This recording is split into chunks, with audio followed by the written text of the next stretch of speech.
From today's TMJ4, this is Breaking News Now. Law.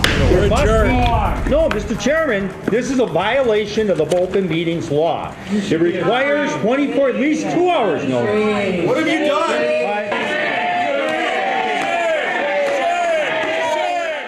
Anger erupts at the state capitol as Senate Republicans make a surprise move and approve a bill to strip most collective bargaining rights for state employees. And many are still angry tonight. This is a live look inside the Capitol. This is actually being streamed over the internet. We have seen thousands of people inside the building chanting, "Kill the bill," and they are still very upset. The Capitol was supposed to close at 6 o'clock tonight, but as you can see, there are still a lot of people inside. And this all happened so quickly. Within minutes, the budget repair bill was changed and passed. Now the fallout from this historic move is just unfolding. The Senate voted to kill most collective bargaining rights for state employees. Now, Republicans were able to make that move without Democrats present. It sent shockwaves throughout the state. Thousands of protesters, as we mentioned, have invaded the Capitol. Tonight, the Capitol Square is closed as angry protesters surround the State House. Let's get right out to Heather Shannon, who's live in Madison. And Heather, what is the latest? Well, Charles, it was pure chaos here after the Senate voted to pass that bill 18-1. Thousands of protesters came out and they stormed the Capitol, and you can see behind me, a lot of them are still here right now. There was such a big crowd that police were actually just forced to give up. Our house! Our house! Fights erupted between police and protesters as the angry crowd tried to get into the Capitol after the Senate vote. Hundreds of protesters climbed the Capitol steps trying to break down the doors. Watch as dozens of people crawled through the women's bathroom window to get inside. Outside the Senate chambers, the angry crowd demanded change. The crowd was so huge, police lost control. Watch as officers try to stop the protesters from getting in, but simply can't control the crowd. Officers finally retreated and protesters filled the Capitol Rotunda.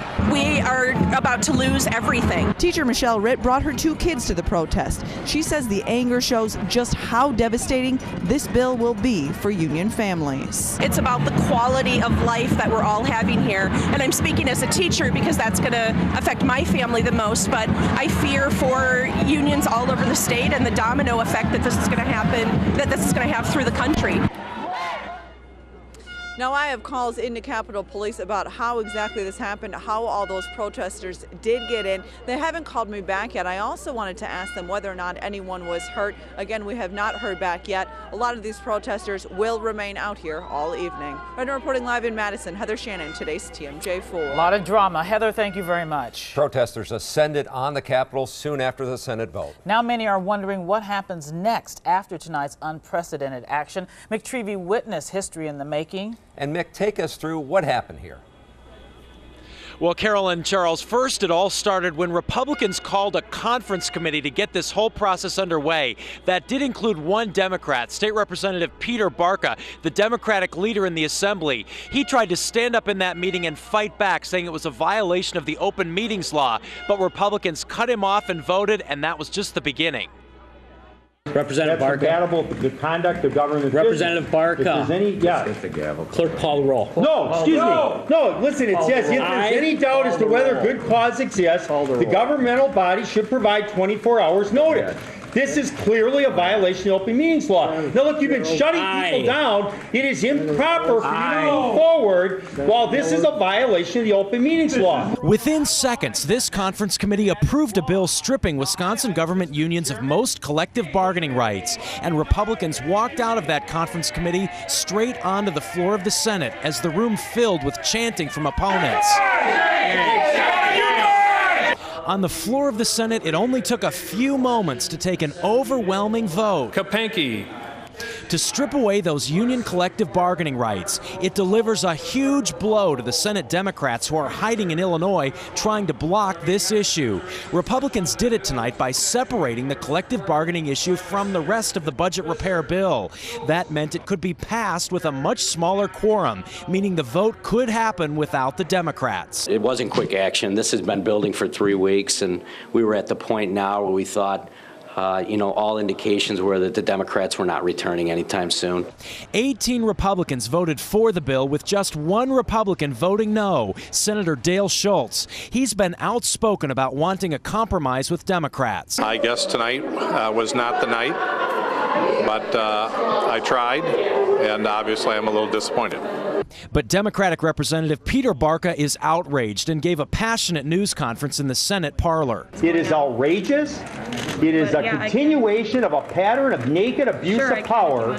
They are so eager to take away the rights that people of this state have enjoyed for 50 years to be able to negotiate that they trample on democracy.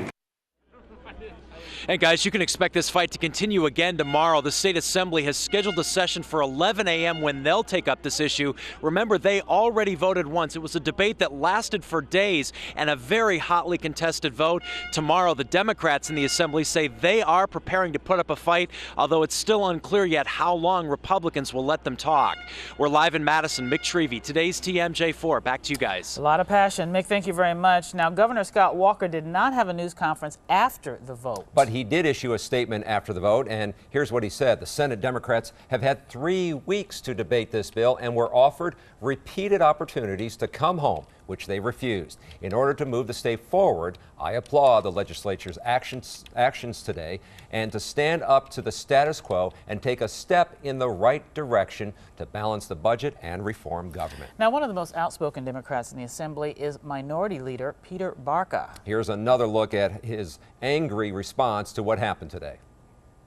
This is a violation of law. This is not just a rule, it is the law. There must be, no, Mr. Chairman, this is a violation of the open meetings law. It requires at least 2 hours notice. What have you done? Now, tonight, the Democrats on the run in Illinois are still across the border. And as you can imagine, they are outraged at what happened. Lauren Lemanchik is live along the state line. Lauren, what are you hearing from the so-called Wisconsin 14? Well, tonight they plan to stay in Illinois. They were shocked by today's vote, and now they say they are outraged. After 3 weeks in Illinois, these 14 Democrats claim today's action proves Republicans never wanted to negotiate.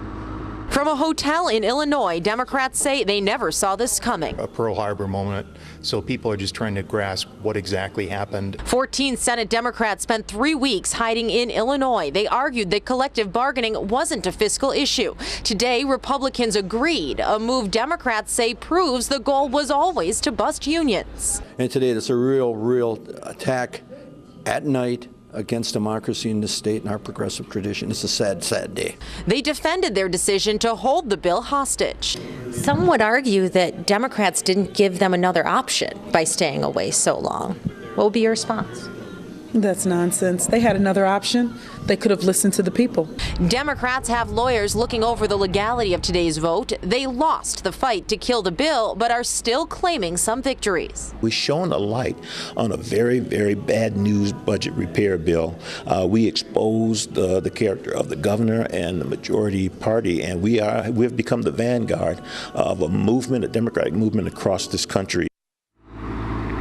Yeah, Democrats say this whole debate awoke a sleeping giant. Now, well, here's their plan right now. They're going to wait and see what happens in the Assembly, see if it passes there. They're also going to wait to hear what their lawyers say about the legality of this vote, and then they will return to Wisconsin. They don't have a set date and time, but it's fair to say that will be relatively soon. Reporting live near the state line, Lauren Lemanchik, today's TMJ4. The fight isn't over yet. Thanks, Lauren. Senate Democrats are speaking their mind on Twitter as well. Chris Larson tweeted, quote, "What Republicans did was an affront to democracy. Never shall a voter doubt which party stands for the working class and which for the rich." Well, tonight, people in southeast Wisconsin impacted by tonight's vote are having their say. Steve Shamrez continues our live team coverage with reaction from both sides. Steve? Yeah, this protest materialized outside the county courthouse here at 9th and Wells around 7 o'clock tonight. And here, a few minutes after 10, there's about 100 protesters remaining. We talked to people all over Milwaukee and out into the suburbs about this. Some are pumping their fists in anger, like here at the courthouse. Others are in support of what Republicans did to end this stalemate.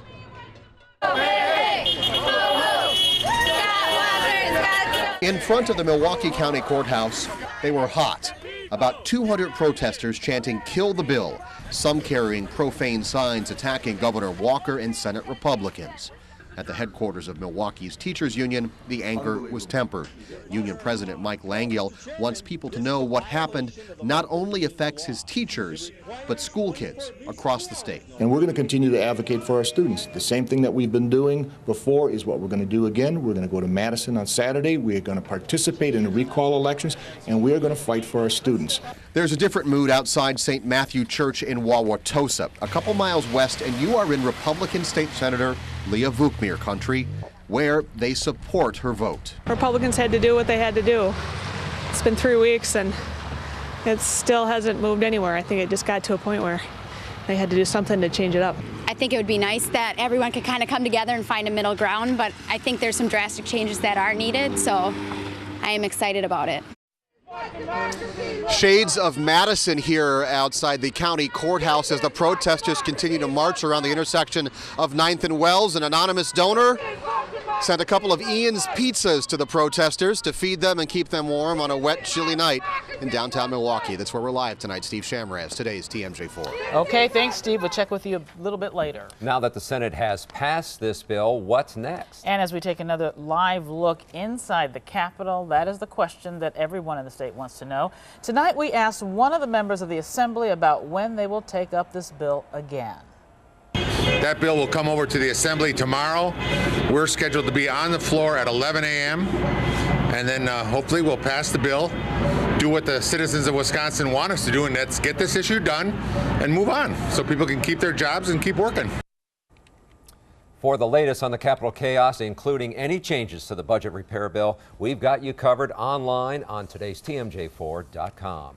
Now, we are going to have much more on this breaking news at the Capitol throughout this special one-hour newscast. But right now, we want to get a quick check of our weather. John Milan has your first forecast, and we woke up to some white stuff. Yeah, we really did. We were shoveling some of the rain we were talking about last night. Brookfield picked up 3.5 inches there. Delafield 5 inches. Germantown 4.5. Oconomowoc 4.5. The airport 2.3 inches of snow. A lot of cold air aloft got dragged down by this storm system. It happens a lot in spring. We're getting reports all through the area of drizzle, freezing drizzle, and just some flurries falling. Even a very little light snow echo around Racine and Kenosha right now, but not much falling there. Waking up in the morning, it's going to be about 30 lakeside, 28 inland. No rain or snow for the next 2 days. Details coming up. That sounds good. Thank you, John. Well, in this special one-hour edition of Live at 10, you can see the Tonight Show with Jay Leno in its entirety starting at 11 p.m. But we do have much more on the Capitol chaos coming up. Fresh off the vote on the Senate floor, Republican Glenn Grothman joins us live in our studio, along with Assembly Democrat Sandy Pash. Plus, see what happened when parents and teachers in South Milwaukee found out about the vote in Madison tonight. And as we head to a break, we are keeping an eye on the protests at the Capitol in Madison. You're looking at a live picture that's being streamed. We are told it is really, really intense. There are a lot of people flooding the building. They've been climbing through the windows and chanting and singing. We're going to be back in just a few minutes.